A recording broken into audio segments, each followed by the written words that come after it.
Hi, I'm Christian Triola, author of The Missing Method for Guitar books. And in this power chord practice video, I'm going to show you how to play the song When I Come Around by Green Day. Now before we get started, make sure you check out themissingmethod.com. When you're there, if you sign up for the newsletter, you get a free ebook, so keep that in mind. Also, make sure you download the PDF that comes with this video. It's in the section below. And when you do that, you can print that up, take it with you, and practice this song anywhere. So make sure you do that too. All right, let's get into the song When I Come Around by Green Day. Now this song was originally released as part of their Dookie album in 1994, and then was later released as a single in January of 1995. And it went on to become one of their biggest hits ever. And it actually peaked on the Billboard Top Hot 100 at number 6, which they didn't do again until years later with Boulevard of Broken Dreams. All right, now let's get started. Now I'm going to break this down into 3 main sections. We have the main riff, we have the break or the chorus, depending on how you look at it, and then finally the guitar solo. So even though this video is mostly focused on power chords, we're also going to take a look at bar chords and the solo section that happens in the song. All right, so the first thing you want to know is that the entire guitar is tuned down a half step. So that means the last string is E flat, A flat, etc. So I'm already tuned down, so when you hear it, it's going to sound more like the recording. Now, an alternate way you can play it if you want to stay in standard tuning is to take everything that I'm going to show you in this video and simply move it back a half step. And it'll sound about the same. But I'm going to do it the traditional way, the way Green Day did it, so that you can hear it exactly how they did it. Okay, well, let's go ahead and get started with the first section. So this first section is a majority of the song. It's the main riff that drives the whole thing. Now, one thing I do want to mention is that on the PDF, it's written at standard pitch. So when you go to play the G, when it's tuned down, it's actually a G flat. On paper, it's going to say G5. Technically, it's G flat if you're playing it down a half step. So just keep that in mind. Okay, so let's get to that. We have a G5 power chord. Now, even though the first chord is really only played with the last 2 strings, I'm going to get the 3-finger G5 power chord instead because I'm going to need that extra note after the first 2 strums. So the first 2 strums are palm muted, and we have the G5 at the 3rd and 5th frets of the last 3 strings. And I'm going to just play it like this. The next thing I'm going to do is remove the palm mute and play those 3 strings together. So all together, just like that. Then I have 2 more palm muted notes on the same chord. And so you do that 2 quick downstrokes and then you go to the next chord, which is the D5. That's on the 5th string, 5th fret, 4th string, 7th fret, 3rd string, 7th fret.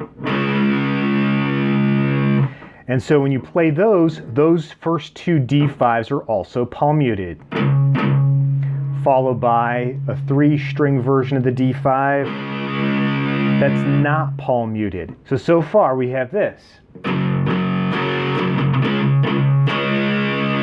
Then we play those last 2 D5s just like we did with the G5, just real quick, and with a palm mute. Then it comes up to an E5, which are on frets 7 and 9, strings 5, 4, and 3. Now this chord is a little bit unique. We actually move away from just those 3-note power chords into a full minor bar chord.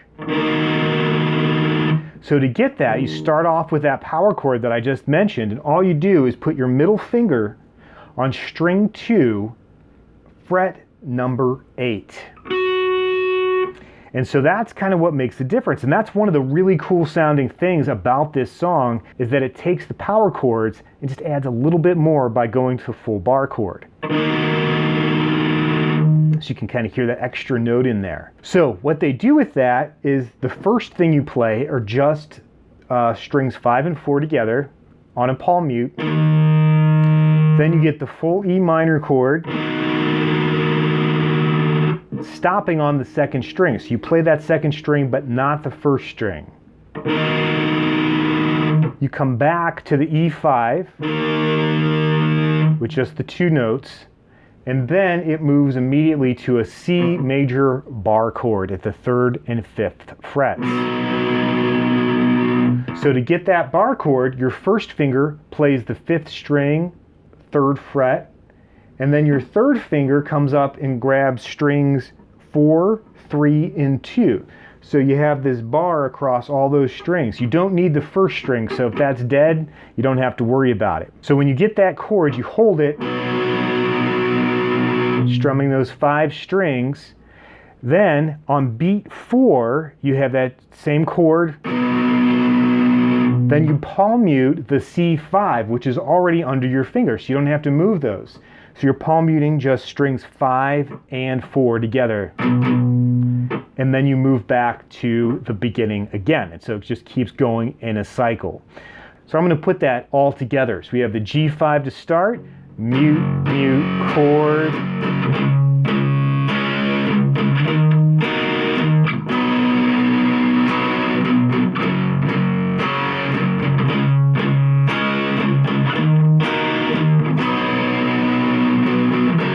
And it just keeps doing that over and over again. So here it is at full speed. 1, 2, 3, 4.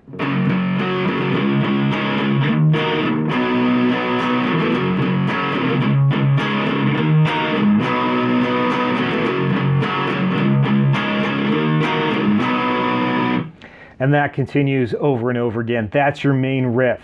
Now I should mention, the first time they play that in the song, they actually don't have that extra C on the end. It's just held out, and you don't play anything else until it comes back to the beginning of the measure. So it sounds like this. And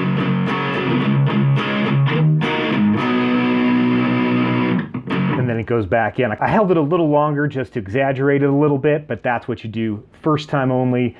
Every time after that, it's the same thing over and over again.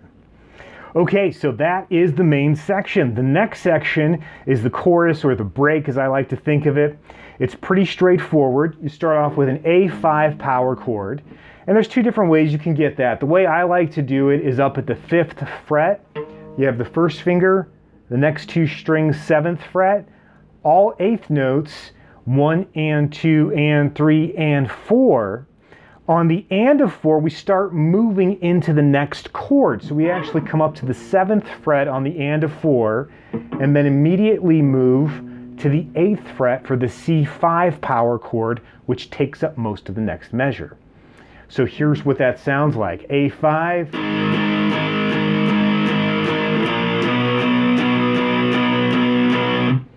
And then, of course, it continues from there. So I went into the next measure just so you could hear how those connect. Again, A5, 1 and 2 and 3 and 4, and next measure. That next measure does the same thing going backwards. So we have the C5 at the 8th and 10th frets. We move back to the 7th and 9th frets for just half a beat at the end of the measure, leading us back to the A5 again.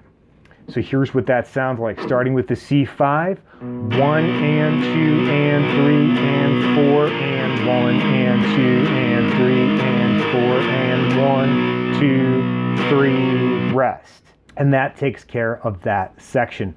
So I'm going to go over that second half one more time. Once you hit the C5, you come back down to A5, you play that again, move back up to that 7th fret B5, end on the C5, play, hold, play, rest. So here's the whole chorus section. 1 and 2 and 3 and 4 and 1 and 2 and 3 and 4 and 1 and 2 and 3 and 4 and 1, 2, 3, rest. After that, goes back into the and continues like that for a little while. Okay, so those are our first 2 sections. We have the main riff, we have the chorus section, and now I'm going to show you how to play the solo section in the song. So let's do that. So for the solo section, I like to switch over to a chorus sound just to give it a little bit more. It kind of cuts through a little bit. I don't have a lot of chorus on there, it's just a little bit. I'm using this Fender Champion 20 to do it. It's got all this stuff built in, and it sounds pretty good. It's a good practice amp. Okay, so to play the solo, it's actually not too difficult.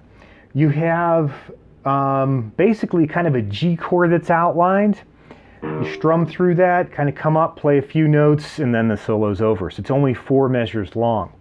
So the first thing you want to do is bar the 3rd fret on strings 1 and 2. So our first measure has 1st string, 2nd string, 3rd string, back to 2nd string. So like that, and you can hear it's all ringing together, so you don't want to cut it off. Next up, you take your pinky and play that at the 5th fret of the 1st string, keeping your 1st finger down. So you're playing the same thing with your pick. 1st string, 2nd string, 3rd string, 2nd string. So I'm going to do that all together. Here we go from the beginning of the solo.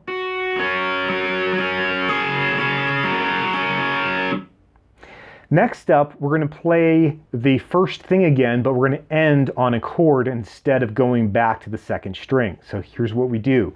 Keep that 1st finger down the whole time. 1st string, 2nd string, 3rd string. Then put your pinky down on the 5th fret of the 1st string and strum that all together. So here's what it sounds like. And then that's held over into the next beat. So here's everything so far.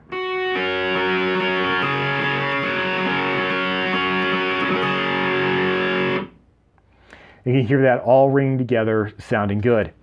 So after you play that, then you start strumming through some chords that are in the solo. So it's very similar to a Buddy Holly solo and kind of the things that he would do. So we have the 1st finger on the 3rd fret still, so that hasn't moved. We have the and of beat 3, and 4, and that's the first part of what we're strumming. Just those 3 strings with the pick, and 4, and The next measure, we stick with that same chord, 1 and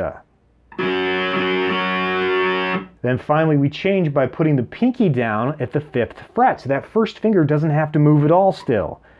So that's 2 and 3. Then you take that finger off for and 4 and So here's the whole part with the chord. So it starts in the measure before, and 4 and 1 and 2 and 3 and 4 and And of course that's played a little faster, so it sounds a little more like this.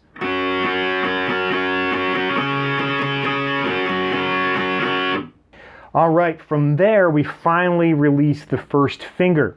What we do then is use the middle finger to slide up to the 9th fret on the 3rd string.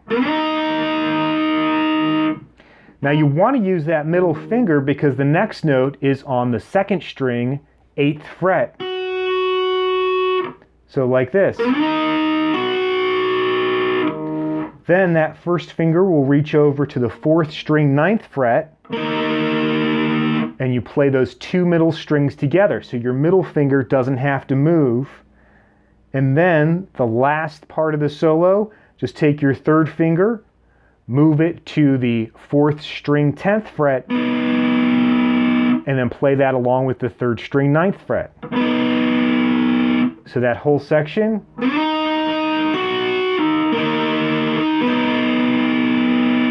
One more time. And then of course,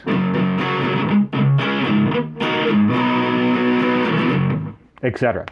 Okay, so I'm going to play through that whole solo so you can hear how it all connects together. Here we go. 1, 2, 3, 4.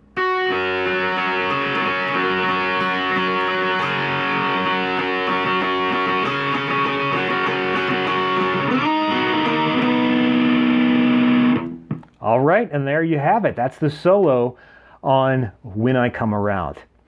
All right, That's all that you need to know so you can get started practicing that. You just plug in one of those 3 elements into the song as you hear it, and it'll sound exactly like Green Day's When I Come Around. Now, for more on power chords, if you weren't familiar with all of those or want to learn more about power chords and different rock rhythms, I'd recommend Guitar Chord Master 3 Power Chords. It covers root position power chords with root 6, root 5, root 4, and if you don't know what those things are, I definitely recommend getting that book. It also covers inverted power chords and power chords in drop D tuning. So it covers a large variety of things. In fact, if you look at this book here, it's pretty thick. It's got a lot in there. You definitely get your money's worth out of Power Chord Master. All right, well, if you enjoyed that video, do give it a like and subscribe to the channel if you haven't already. And don't forget about that free ebook if you sign up for the newsletter on themissingmethod.com. So get to practicing, have fun playing When I Come Around, and I'll see you in the next video.